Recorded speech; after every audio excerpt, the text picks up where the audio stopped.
Hepatitis A virus जो होता है वो फीको ओरल रूट से ट्रांसमिटेड होता है। इंक्यूबेशन पीरियड 2 हफ्ते से 7 हफ्ते होता है। Nausea, vomiting, anorexia, headache, flu like illness ये होएगा। डिटेक्शन कैसे होगा? By IgM antibody to hepatitis A virus. ये सेल्फ लिमिटिंग होता है और रेयरली कभी कभी हेपेटिक फेलियर में जा सकता है। कोई इसमें ऐसी कोई क्रोनिक कैरियर स्टेट नहीं होती और पेरीनेटल ट्रांसमिशन इसका रेयर होता है। ये नॉन टेरेटोजेनिक होता है, बस फीकल कॉन्टेमिनेशन अगर डिलीवरी के टाइम पे हो जाए तो उससे ट्रांसफ़र हो जाता है। ठीक है, ट्रीटमेंट यही है जैसा कि नॉन प्रेगनेंट, जिसमें रेस्ट करना है, हाइड्रेशन, बैलेंस डाइट देनी है, हाई कार्बोहाइड्रेट और लेस फैट्स देने हैं। ठीक है, इम्यूनोग्लोबिन एडमिनिस्ट्रेशन और single antigen vaccine is safe in pregnancy. Immunoglobulin administration में प्रोवाइड इम्यूनोप्रोफाइलैक्सिस। अब हेपेटाइटिस बी वायरस का हमको पता है पेरेंटल रूट से होता है।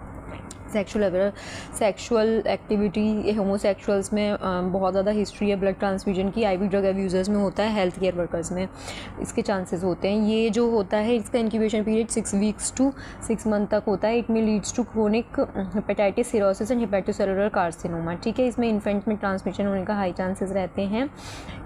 Neonatal transmission occur in 5 to 8% infant want to HbSAg positive mothers. ठीक है, इसमें क्रोनिक कैरियर्स में hepatitis, chronic cirrhosis, hepatocellular carcinoma हो सकता है।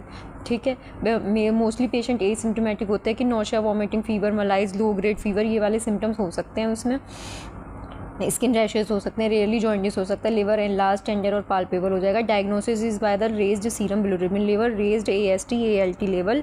और इसमें क्या रहेगा? और antibodies confirmation of diagnosis is made by demonstration of HbSAg, HBeAg and antibody to hepatitis B core antigen is made by demonstration of HbSAg, HBeAg antibody to hepatitis B core antigen. Those with HBeA positivity are highly effective.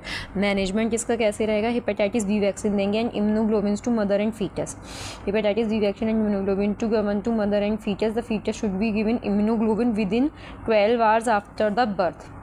And antiviral therapy tenofovir देते हैं, start करते हैं अगर raised ALT level और hepatitis B viral का DNA more than 2 lakhs है from 28 week to reduce perinatal transmission. Monitor HBV DNA every 2 month after starting tenofovir and liver function test should be done every month.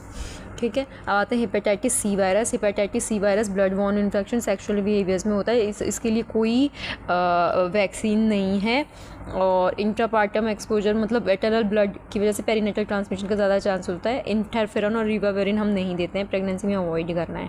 ठीक है, breast feeding करा सकते हैं। Hepatitis जी virus का तो अपन को पता ही है कि कोई इन्फेक्शन होता है हेपेटाइटिस बी वायरस। और हेपेटाइटिस ई वायरस सबसे ज़्यादा फल्मिनेंट वाटर बॉर्न होता है। तुरंत ये लिवर फेलियर में, PPH में कोएगुलेशन फेलियर भी करा सकता है, हेपेटिक फेलियर भी करा सकता है, प्रीमेच्योरिटी IUD भी कर सकता है। हेपेटाइटिस ई की वैक्सीन आ गई है। और हेपेटाइटिस जी भी है जो वो भी ब्लड बॉर्न है।